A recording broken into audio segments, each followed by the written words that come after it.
I made it clear to the Supreme Court that my fear is that I do not want Nnamdi Kanu to die in detention. I gave the example of Audu Abubakar, former governor of Kogi State. He was my client, and I continued to warn the prosecution that time to hurry up and carry out this trial, because if this man died, then there will be no person to try. And when he eventually died, the first time we go to court, I asked them, can you now go and try a dead person in the grave? You cannot. So our criminal justice system says, come and stand trial. What does it connote? Come and stand trial means you should be well and heavy enough to stand a trial.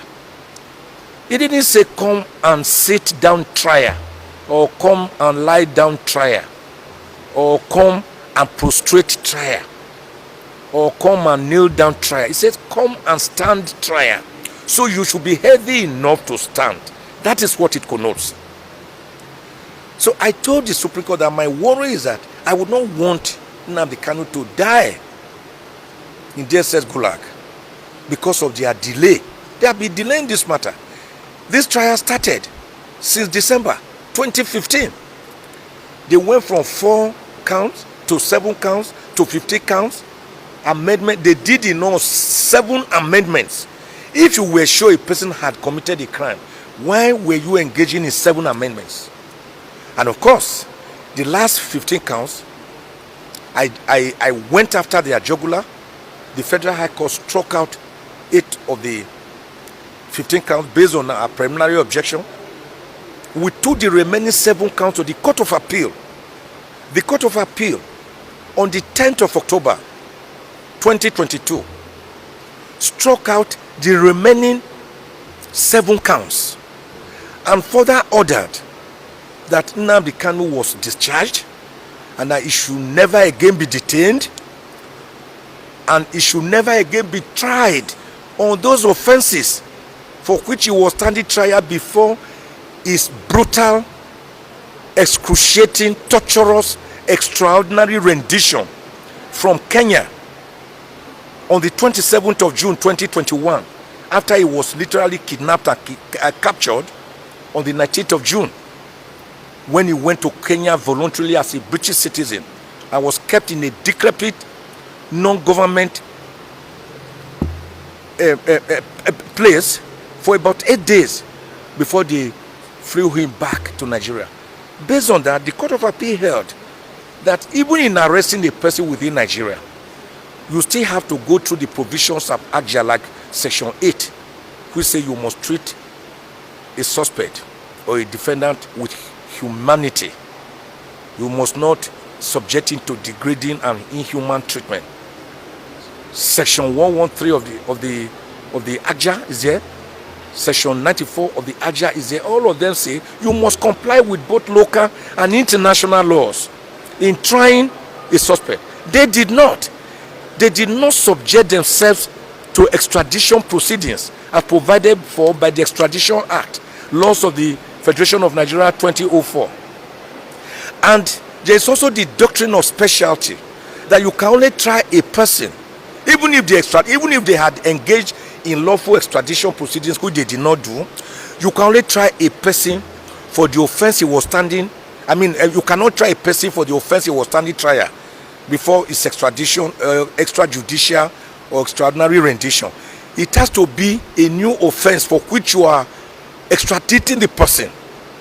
But they didn't do all this. So the Court of Appeal saw through the federal government's facade and masquerade and tore it to shreds and discharged Nnamdi Kanu, ordered that he be not detained, and ordered that henceforth he should never be tried. But the federal government surprisingly went to the same Court of Appeal, but another panel this time, to ask for a stay of execution. Ask the question.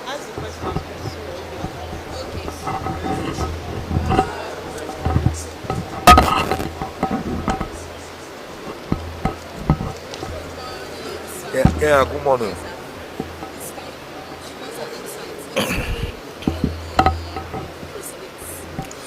Yeah, today's proceedings border essentially on the main appeal, which we believe was ripe for hearing. When this case came up on the 27th of April, Thursday, 27th of April, the Supreme Court ordered the federal government to file their brief of argument as appellant within 6 days. They had asked for 5 days, but the Supreme Court was gracious enough to give them 6 days. They did not file that brief until Tuesday. Even when they filed it on Tuesday, I discovered that the brief was 53 pages more than the threshold of the 40 pages allowed by the Supreme Court. I'm not the kind of lawyer to embarrass opponents. So I told the Supreme Court, I told Ghazali SCN from the Federal Ministry of Justice and his junior, I called them and then also wrote to them that the practice and convention at the Supreme Court is that a brief should not exceed 40 pages. So they had to file another one on Wednesday, which they served us late on Thursday. We had only the weekend to prepare our own respondents brief, which we duly filed on Tuesday in the morning and served them. So from all intents and purposes, the appeal was ripe for hearing. But today, the federal government came and said they wanted to file a reply brief. I told their counsel, you can even, these points of law you are showing me which you want to file formally, you can stand up and say them orally, verbally, and we will not oppose. In any event, you are saying we raised a preliminary objection in our brief. It was raised in our brief, not as a separate document. But I believe that their own intention was to stall the proceedings, because he said he had the instruction of the Attorney General that he must reply to it. I said, no one is saying you should not reply, but it doesn't have to be in a written form. You can reply orally. We have all done it now and again by replying orally, verbally. He will not do that. So the Supreme Court said, in order not to show them out, they will give them a short time to file the reply within 2 days. Then I begged the Supreme Court, I pleaded with the Supreme Court to give us the shortest possible date, even this month or early next month. But they looked at their calendar and their docket that is pitiably full. It's so unfortunate this is the busiest Supreme Court in the world, because all manners of cases come here, and politicians will fight themselves dirty and they will all end up here. And even the smallest case about stealing a piece of fish or disagreeing over disagreement between a husband and a wife, we end up at the Supreme Court. That is why I've crusaded again and again over the years that we should have hierarchy of courts within states, so that each state of the federation should have its own hierarchy of courts, from magistrate or customary court to high court to court of appeal to Supreme Court. This is how it happens in the United States of America, from where we borrow our presidentialism. But here, the smallest case will go from the smallest village and end up at the Supreme Court.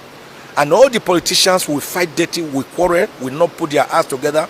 All of them will come here. So when the Supreme Court is beginning to have like 19 cases in one day, like a magistrate court, then you know there's a problem. So they looked at their dockets and discovered that the next available date is after the vacation, which will be 14th of September. Having indicated, I pleaded with the Supreme Court to allow any of the two motions which are still existing that we filed. One is motion for bail, and the other one is motion to transfer him from his current DSS gulag. I don't call it detention, it's gulag. to Kuje Correctional Center, which the federal government indicated that they are also opposing.